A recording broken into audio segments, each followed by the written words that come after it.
Summer can be such a tricky time for parents of differently wired kids. Finding ways to keep kids active and learning over the break, whether at home or on vacation, it can be hard. Fat Brain Toys is a family-run business that has been curating and creating quality toys, games, and gifts that both entertain and educate for more than 20 years. Almost all of Fat Brain's toys and games are screen-free, and what I love about them is they encourage kids to get creative and explore the world around them through open-ended play. I'm especially drawn to this really cool product called Mr. Bendy. It's a sturdy yet bendable figure with posable arms, legs, and eyes. It comes with wax bendy sticks that you can use to turn Mr. Bendy into really anything, an astronaut, a guitarist, a pirate. And you can play it as a game with the sand timer and game tokens, or you can set those aside and just engage in open-ended play to explore things like spatial reasoning, creativity, and observation skills. I think what I love most about Mr. Bendy is it offers an easy and fun way for parents to connect with and support their neurodivergent kids in exploring social and emotional learning. Also, you know that I love a mission-driven company. Well, Fat Brain Toys is made up of families who want to make life better for other families. It was founded out of the desire of two parents to provide better play experiences for their kids, so their aim is to support you in doing the same. Fat Brain is a new sponsor of Tilt Parenting, and they've put together a collection of toys for our families. Go to www.fatbraintoys.com/tilt to get 10% off all the items in the Tilt collection when you use the code TILT at checkout, and find out for yourself why Fat Brain Toys is a smarter way to play. I'd love to say that the stigma's all gone and that's not an issue anymore. I still think it's very prevalent, especially in certain environments, some of the more high-stressed academic environments especially, where there's much more of an unwillingness to talk about these types of subjects, or at least not a willingness to talk about them from any kind of positive lens. But if you go on TikTok or Instagram for 3 minutes, you'll see millions of young people sharing their stories and talking about their neurodivergence in prideful ways. And so I think it's probably more the adults who have the problem, and we're just not listening enough to the kids. I'm Debbie Reber, and welcome to Tilt Parenting, a podcast featuring interviews and conversations aimed at inspiring, supporting, and informing parents raising differently wired kids. The movement surrounding neurodivergence has evolved so much since I started Tilt Parenting, which I originally launched as a revolution for differently wired kids back in 2016. I see changes everywhere in the language we use, the parenting discussions we have, the deeper understanding of diagnostic criteria for things like autism and ADHD, the adaptations some companies are making to support their neurodivergent employees. A few months ago, I grabbed a coffee with my friend Marcus Soutra, who until recently was the co-founder and president of Eye, a national organization dedicated to enhancing the educational journey and outcomes of neurodiverse youth. Marcus and I got into a deep conversation about all of these things, and we thought, hey, why not have this conversation for the podcast to explore it further for the Tilt community? And that's what this episode is, a thoughtful look at things like how the language and identity within the neurodiversity community has shifted, why community is a cornerstone of the movement, the ways privilege and access impacts a student's ability to fully embrace neurodivergence, the potential pros and cons of neurodiversity content on social media apps like TikTok, self-identifying versus formal diagnoses, generational differences in experience, and how we can help advance the movement in our everyday lives. Here's a little more about my guest before we dive in. Marcus Soutra began his professional journey as a public school teacher before immersing himself in the grassroots movement of Eye and ultimately running it for nearly 20 years. Drawing from his experiences as both an educator and an individual with dyslexia and ADHD, Marcus deeply understands the challenges faced by students and teachers in navigating the educational landscape. Marcus has just embarked on a new venture with For the Good Consulting, where he leverages his expertise, network, and personal journey to support other organizations in scaling their missions. There is so much hope in this conversation and a lot of things to get excited about as we empower ourselves and our children to create a more inclusive world where we're all seen and celebrated for who we are. I hope you enjoy our chat, and as always, I'd love to hear your feedback or what thoughts this conversation sparked for you.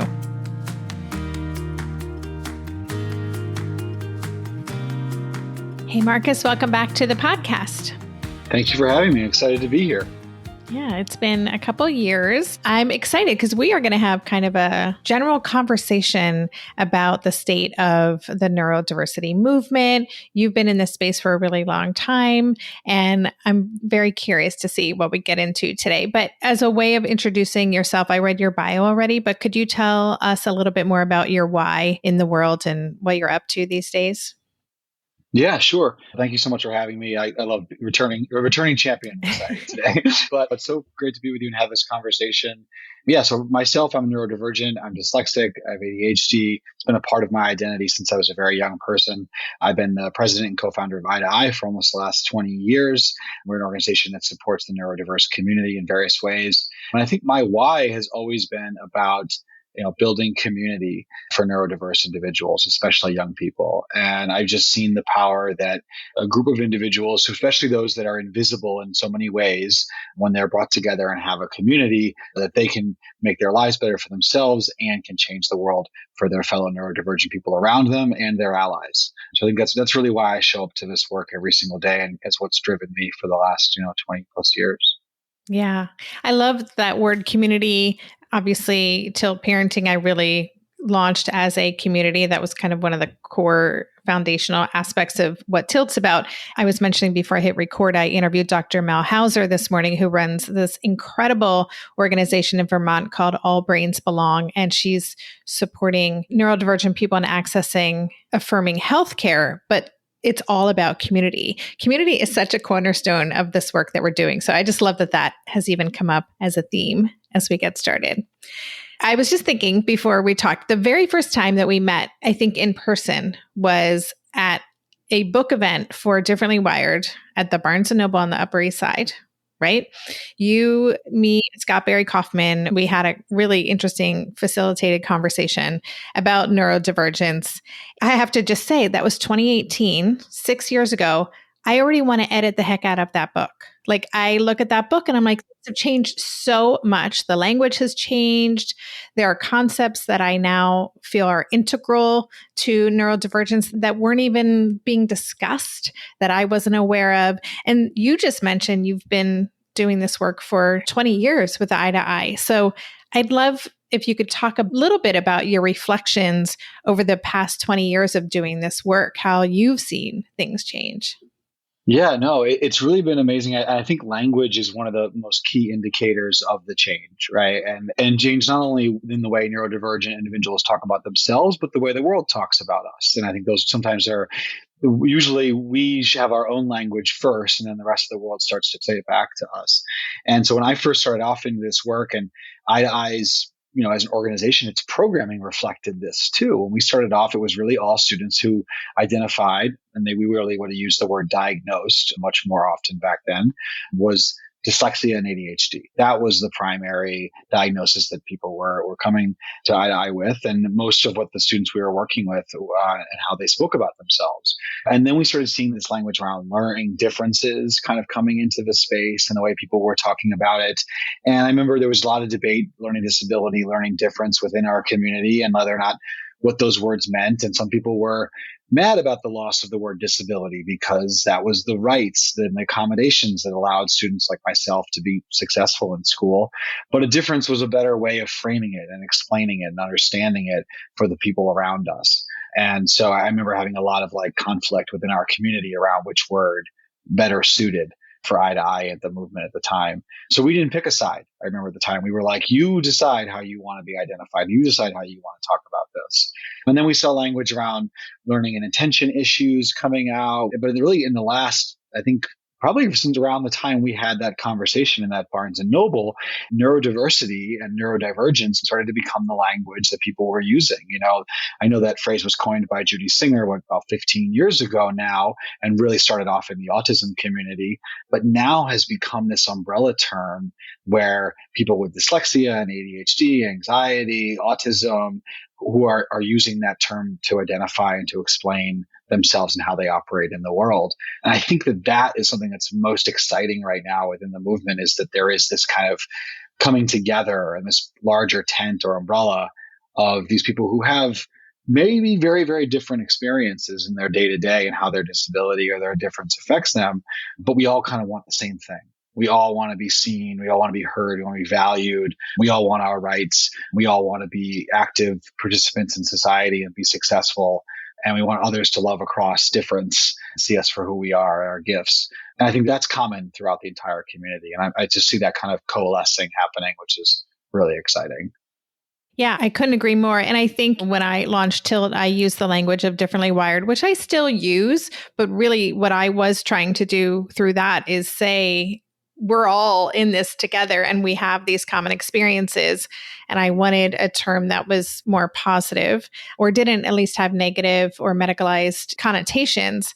So I love neurodivergence now. So I kind of interchange both differently wired and neurodivergence. I'm curious, you mentioned differences and disability. And I feel like disability is coming back now as a word that so many neurodivergent people are really claiming again and saying, actually, it is a disability. We're disabled by our environments and disability isn't a bad thing. I'm just curious your thoughts on that.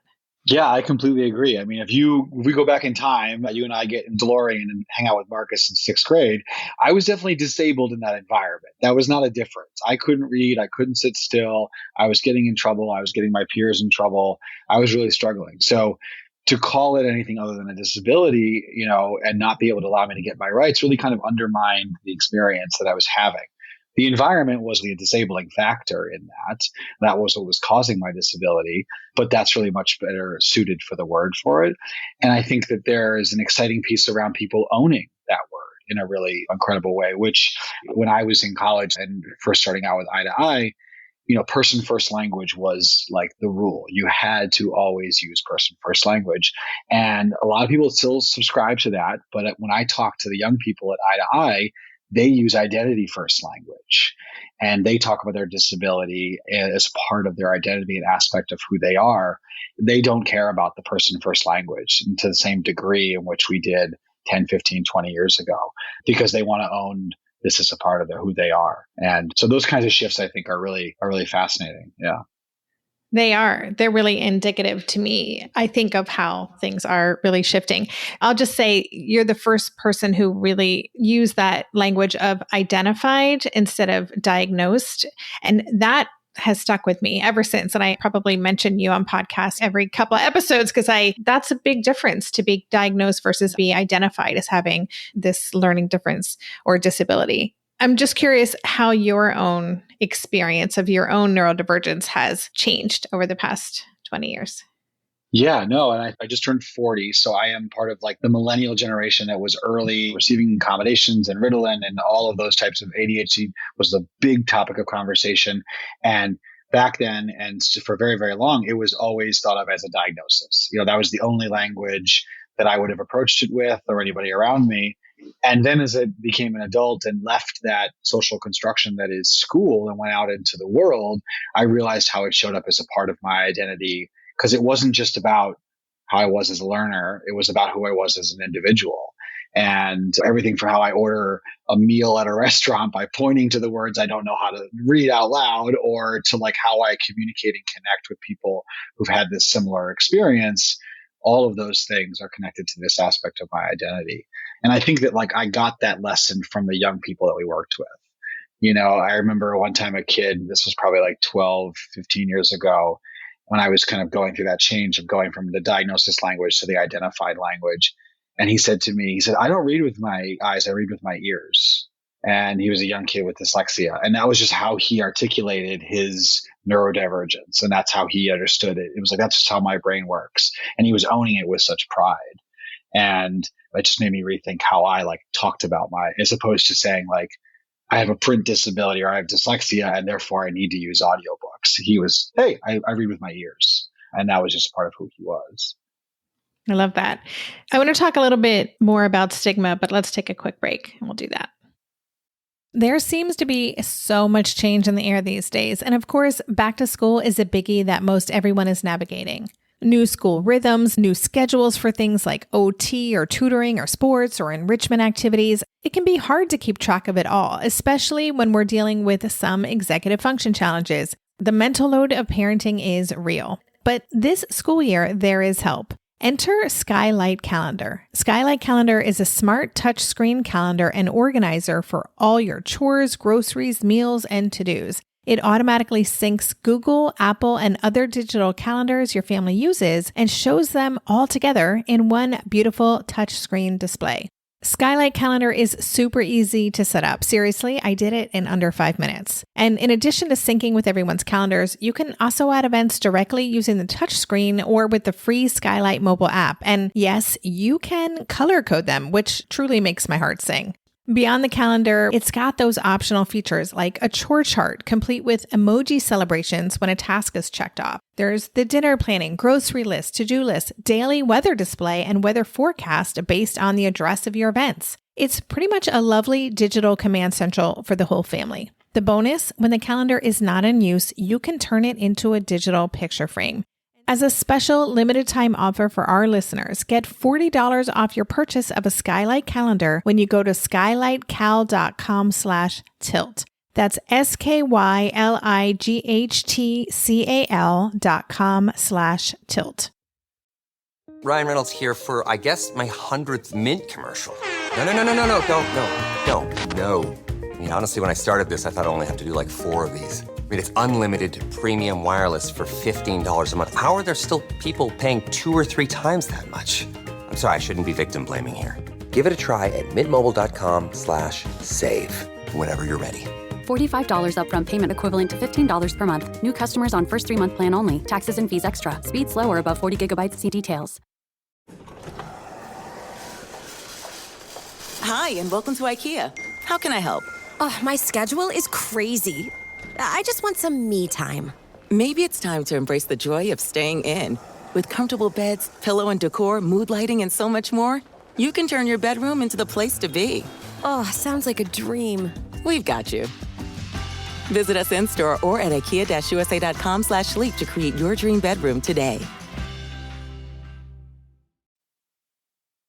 So I'd love to dive a little bit more into this idea of stigma, because the story that you just shared before we went to break, in part, is speaking to the language that they would use to describe what's challenging to either protect themselves or to maintain a reputation or whatever it is, to look good in certain environments, I would think. And I'm just going to give you a personal example. I have just recently, when I give talks, when I give a keynote or something like that, I'm allowing myself, without fear of judgment or shame, to actually refer to my notes, because I cannot keep track of things if I have to have it all in my head. I have to have it written down.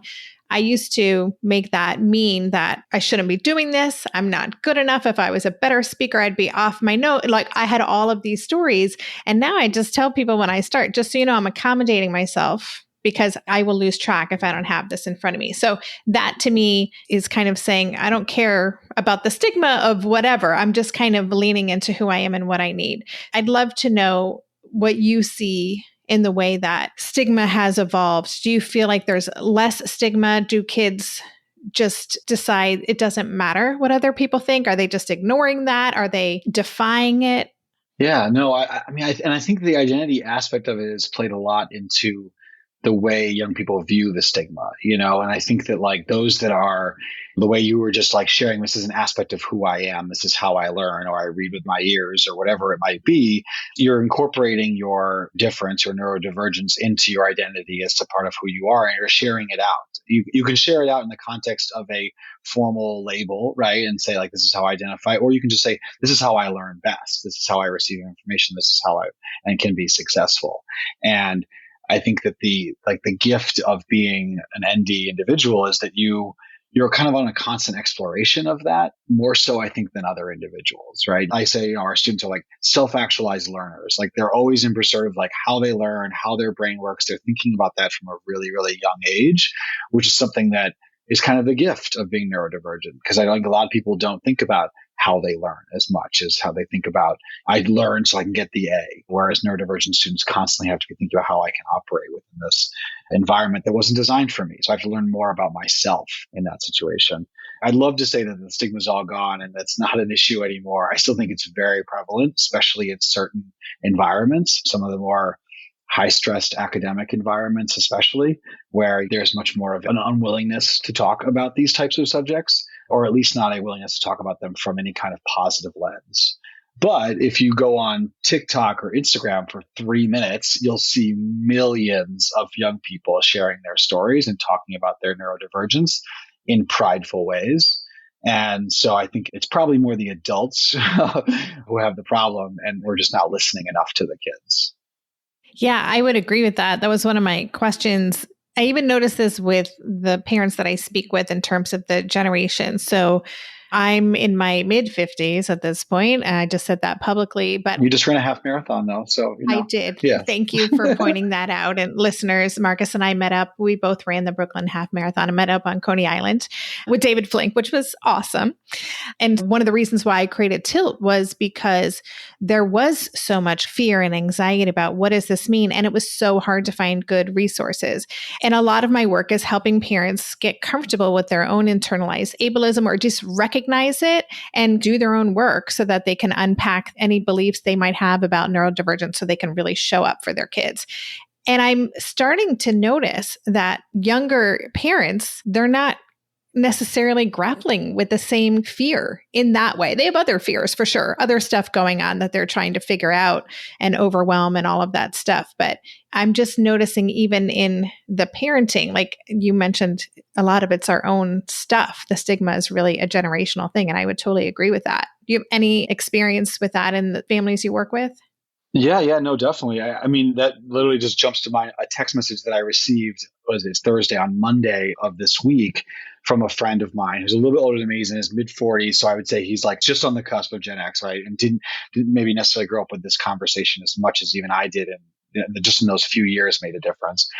And he said, their son just got identified with ADHD. And so, of course, the first thing my friends do when their kids get identified is they text me. And he texted me and said, oh my gosh, I was looking over all of the attributes of someone with ADHD. And this is my friend speaking. And they're all the attributes that I see so much in my son that are similar to me. Do you think I have ADHD too? And I said, wait, you don't know that you have ADHD? Like, we've been friends for like 15 years. I was like, wait a second, like, are we just finding this out today? Because I just always assumed that he kind of knew that, but we just didn't really like talk about it as much. And so I didn't push it, or that he, never got the luxury of being identified. And so he now is getting identified via his son. It's hereditary in the reverse way, right? He's going through this experience of looking at his son and being like, wow, this is so similar to who I am. All these attributes of ADHD are a lot of the attributes I see in my son, good, bad, and indifferent. My wife and I were kind of shocked to get that text message from him and be like, oh my gosh, of course, man. And we thought you knew that about yourself, And I think that to add to that a little bit, I think that like it's going to be interesting to see how the millennial generation and then Gen Z raise their kids with this knowledge and with this experience and conversation. Because it didn't happen in my boomer parents. There was not discussed at all. And so to see the difference in how we'll kind of be able to, and I've heard that story about Eye to Eye alumni. We have a lot of alumni who have kids now who are getting identified, and they said, Eye to Eye changed the way I'm going to raise my kid because I'm handing down a different type. The trauma is done. We are no longer unpacking this. It's done here. It ends here. And we're going to raise our kid differently as a result of Eye to Eye. Oh, that's so cool. It is exciting. And yeah, I think that's like an occupational hazard of the work that we do. I see neurodivergence everywhere, just in people I interact with. I'm like, oh, this is going on there. This is going on there. But of course, it's not ever appropriate to give unsolicited identifications, I would say. Yeah, but clearly with my friend here, I should have said something about this because we've been friends for way too long and he knows what I do for a living. Right. So yeah, we should have had this conversation at some point. I want to ask one other question about identity and belonging. We were talking a lot about identity and young people's relationship with that. You and I went back and forth in planning this conversation, and you said there's a lot to unpack there, especially the role that privilege plays in one's ability to embrace this aspect of one's identity. And I'm wondering if you could unpack that a little bit for us. What did you mean when you said that? Yeah. So, I come to this work with a lot of privilege. A cisgendered white male, grew up middle class, had a father who was an educator. And I was kind of central casting for what a neurodiverse kid would look like back then. I was fidgety, I was bright, but I was struggling in school. And I had parents who were willing to fight to get me and able to fight to get me the accommodations that I needed. And I think that That is not the case for Black and brown kids in this country at that time period, especially from anybody who came from an under-resourced household and that didn't have the knowledge, didn't have the ability, didn't have the access to be able to fight, or didn't go to the schools that were able to get those students what they needed. And we see that nationally with the diagnosis rates. And I've often said that, the label is a luxury, because the label gets you access to the extra time, to the extra supports, to the identity. You really can't have access to it without that. Our experience is very gated. Even as it is to this day, students have to get retested every several years. There is a actual literal cost on that of thousands of dollars. I've called it like the ND tax, where like students have to re-up their neurodiversity to get their accommodations and supports that they need in school. And so I think that's one of the things that has made this conversation harder, is that it has been an element of privilege to enter the space.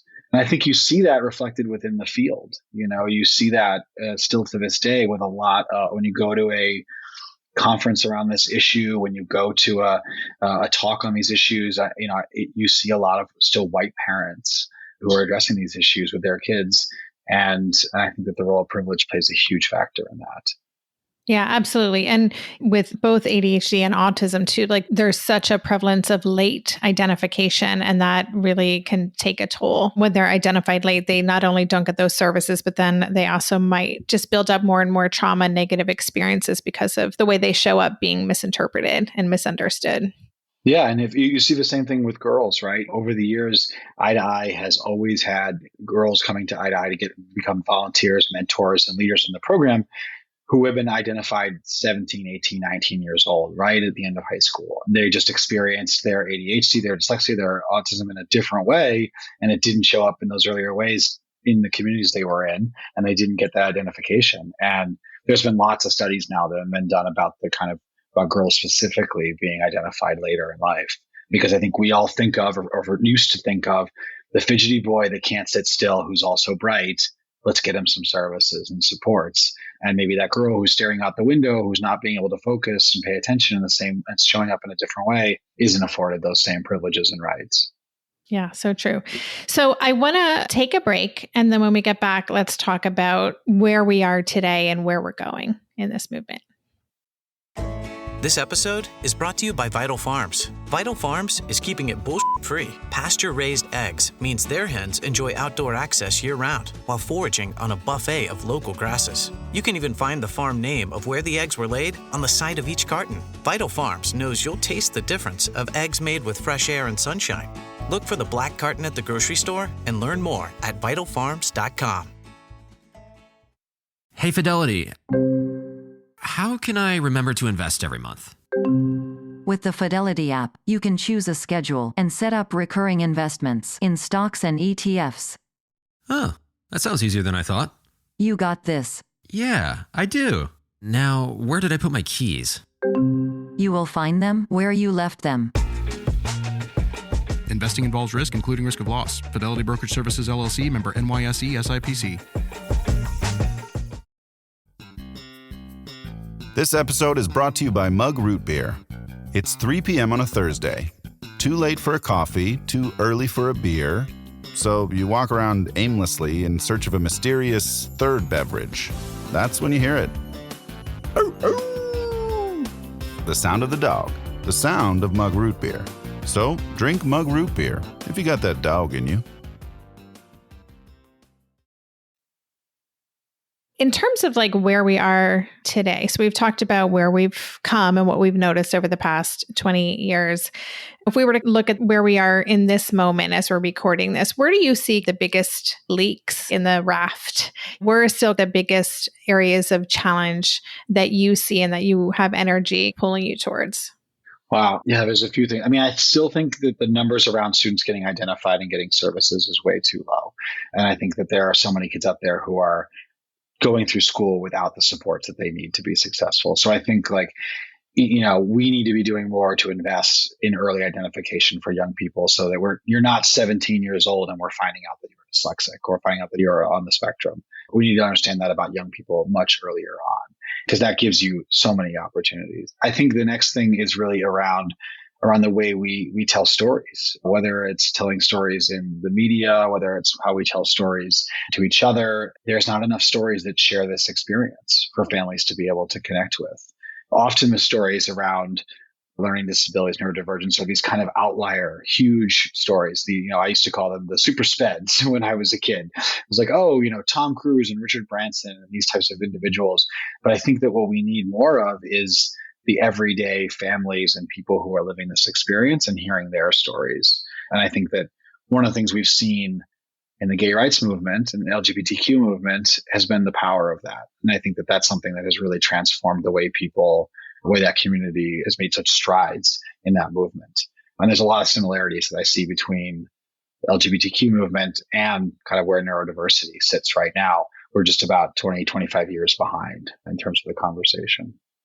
I agree with that. And it's funny, you mentioned Richard Branson. I do feel like there's like this half dozen like high profile people that get mentioned in every talk and every article when we're talking about neurodivergence. I just saw on Instagram a reel with Ryan Reynolds and Hugh Jackman. I guess Ryan Reynolds has anxiety, which I didn't know. And they were having a frank conversation about that. And I do think those things can be powerful and helpful when people talk openly about them. But I love this idea of having more everyday people share their stories. That gets me excited to think about how can we facilitate more of that. You mentioned early identification in kids, like investing in that. Do you have ideas about what that looks like? Is this policy change? Like what needs to happen in order for early identification to be available for more people? Wow, that's a huge thing to unpack. But first off, I think the cost needs to be reduced. I think that it needs to be a conversation that's happening with pediatricians and with educators early on in elementary and even before elementary and pre-K, conversations with young people.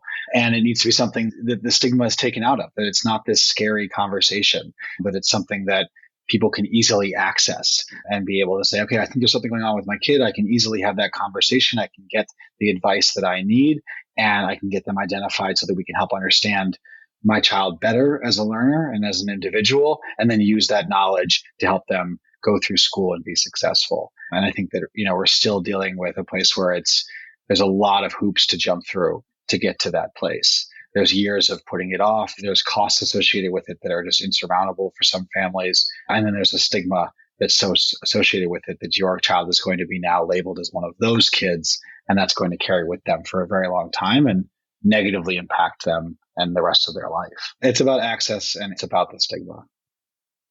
During COVID, there was this increase in TikTok, a lot of social media about people embracing their neurodivergence or self-identifying, and it became kind of a big thing, right? And I'm also just noticing there's a book that's come out recently, which I'm not going to name because I don't want to bring any more attention to it, but that really is pushing back on this idea that we shouldn't be giving kids all of this support or encouraging them to talk about their feelings, or therapy is really the problem, right? And so I'm just wondering if you personally have noticed any sort of backlash against the fact that a lot of people have in recent years since COVID maybe been self-identifying as being autistic or having ADHD and other learning disabilities. Do you notice anything there? Yeah, I have noticed that. I'll take the TikTok conversation in two ways. I think one, the positive side of it is more people are talking about it, right? More people are sharing their stories. More people are getting out there and normalizing it. Goes back to what I was saying before about like regular people sharing their stories. There is a whole field of neurodiverse influencers that didn't exist 5 years ago, right? That's a whole genre within social media. So I'm glad that conversation is happening. At the same time, I want to make sure people are getting quality information, right? That people are getting the right information and the right supports. Yeah, if someone wants to identify as neurodiverse, welcome to the club. I'm excited to have you. Like we'll send you your membership card very soon in your t-shirt. But if someone doesn't really identify with those or doesn't really have one of those, it doesn't really have a neurodivergence, it can do harm to those around them that actually do have that experience. I hear comments all the time, oh, I'm just being a little ADHD, or I'm having a dyslexic moment, or, those types of things that actually play into the stigma. And it's used as an excuse or as a crutch on how you approach it, as opposed to saying like, oh, I found this video online. I really connect with it. I feel seen by it. I'm going to go talk to professionals and see if there's something here that I could get some supports around to make sure that I'm doing better in school or in work or in life. And so I think that I like the noise because I think that that's bringing attention to the space and that's bringing people under the tent. But I worry when I see videos and I'm like, this isn't good information, or this isn't the right type of message we want to be hearing. And so that's why I ask people to look towards the professional organizations or people like yourself who actually are leaders in these fields is where they get their knowledge, as opposed to and I think this is happening in other subjects too, with, the podcast kind of world and the social media world. People are just kind of saying things and there's not really experts in the space. Yes, and we could expand that to many other discourses at the moment, but we won't do that. We're not going to get there for this conversation. So I'm curious to know, for you, where are you personally excited to make waves and kind of continue on in this movement? Yeah. Well, I'm leaving Eye to Eye at the end of this month, end of June, and transitioning out of the organization after 18 years. I've had the most incredible job. I've just absolutely been so fortunate. And it's time for a new challenge and a new way to work within this movement. So I personally am going to be launching a consulting firm, For the Good Consulting, forthegoodconsulting.com, and working with organizations, because I'm seeing so many organizations who are approaching young people in specific ways or in other ways who need to understand neurodivergence if they want to solve the problem they're trying to solve. When I think about organizations out there who are trying to solve the school to prison pipeline issue, right? That's a big one. That's one I think that's really, really important for us to think about. What is the intersection of identities for students who are in the juvenile system, right? You have students who are usually students of color, who come from low income households, who have learning disabilities or are neurodivergent. That is what makes up the majority of that population. I think it's over 60% of the young people at Rikers Island are dyslexic. So just working with other organizations to help them understand the intersection of these identities. And if we're really going to solve some of the most major problems in our society, we have to think about this as an element of that. So I'm excited to continue to be an advocate and always be involved with Eye to Eye in many ways, but doing it in a way that, hopefully can bring this message and my knowledge to more organizations who maybe neurodiversity is not their focus, but it really is an element of what they're doing and an element of the problem they're trying to solve. Yeah, that is so exciting and important. And I look forward to seeing what you do through For the Good Consulting. It's very cool. I'll have a link in the show notes page too for people who want to check that out. So my last question for you is, for listeners who have been hanging out with us for this conversation and considering all these ideas around the movement, what ideas do you have for how parents, listeners of the show can be the most effective in our day-to-day lives in pushing this movement forward? I mean, you mentioned earlier just everyday people sharing our stories as a way to reduce stigma, but any other thoughts on what we can do? Yeah, I think maybe one on the ground and one in the air. So on the ground, I think is really making sure you're thoughtfully supporting your child to be their own self-advocate. If you can leave high school, middle school, if you can leave these spaces and go into the next environment and be able to articulate how your neurodivergence affects you and what you need to be successful, and you can do it from a place of pride, you're going to win. Your child's going to win. And that is one of those things that so few kids get that experience. And that doesn't happen overnight. And it doesn't happen over even a year or two. It's a slow process of getting the kid to go from you being their advocate to them being their advocate. So I think that's one of the biggest pieces out there. And then I think also parents sharing their own stories with each other. I know there are so many moms who are listening to this and dads who are listening to this who are thinking they're the only parent in their school that's going through this, or they aren't feeling comfortable, ready to talk to another parent about this. So I think building that community within their own school is phenomenal. And I think that I've heard stories about parents said to me, I have a WhatsApp group with all my ADHD moms. And we talk to each other and send each other advice, which is an amazing start. But I think that those types of communities, parents coming together is massive. You think about it, there's so many groups over the years that have changed the way, maybe a funny example, but Mothers Against Drunk Driving transformed drunk driving, right? In the way my generation experienced that issue. So I just think about the power of parents coming together to build their own community and, put their own mask on, so to speak, when thinking about kind of boarding the plane moment. I love that. I do think that for every parent, even if you're just advocating for your child with one teacher in that school, you are paving the way for the next kid the next year. Everything that we're doing matters. There's a real ripple effect. So I so appreciate that. Anything that we didn't mention that you wanted to touch upon before we say goodbye? I'll leave us with just some optimism. Next week, I'm going down to Washington, D.C. to be on Capitol Hill with a bunch of young people who are meeting with their representatives to advocate for policies like the RISE Act that would help ensure students have the accommodations that they need beyond high school on to college. If you don't know the RISE Act, look up the RISE Act, get your member of Congress to care about it. And so I'm just inspired by the young people who keep taking up the banner and are continuing to do this work. There are a lot of ways to get involved with this type of stuff. If you have a young person in your life, go to that neurodiversityalliance.com, check out the website, get your young people involved. That could be a great way to not only build community for the young people, but eventually for the parents as well. Because there's a lot of young kids out there doing really cool work to advocate for themselves and each other. And so thank you for being such a great voice in this work. Thank you. Same to you, Marcus. Thank you so much for this conversation. This is fun stuff to talk about and consider. It inspires me. So I appreciate you and what you do. And maybe we'll have you back for conversation number 3, and we'll have some big updates in both of our worlds. Yeah, that would be great. Looking forward to it. You've been listening to the Tilt Parenting Podcast. To learn more about today's guest and the resources we talked about, check out the extensive show notes page on Tilt Parenting. There you'll find key takeaways, links to all the resources mentioned, and even a full transcript of our conversation. Just go to tiltparenting.com/podcast and select this episode. If you're looking for personal support from me and connection with the phenomenal community of parents raising neurodivergent kids, join us in the recently rebooted Differently Wired Club. The new Differently Wired Club can help you cultivate the positive shifts you're hoping for. Go to tiltparenting.com/club to learn more. The Tilt Parenting Podcast is hosted by me, Debbie Reber, author of Differently Wired and the founder of Tilt Parenting, and was edited by Andrea Curtis Amasquita. To support this show, please join my Patreon campaign where you can set up a small monthly contribution. Just go to patreon.com/tiltparenting to learn more. If you want to follow Tilt on social media, you can find us at @TiltParenting on Instagram and Facebook. And lastly, please take a minute to leave a 5-star rating or review on Apple Podcasts or wherever you listen to podcasts. That helps this show stay visible so others can find it more easily. And that's all for this week. Stay safe, stay well, and take good care. And for more information about any of the parenting resources Tilt offers, visit tiltparenting.com. I'd like to introduce you to the Minimalist Moms podcast. It's hard enough being a mom, and the last thing you need is stress from too much stuff and an overcrowded schedule.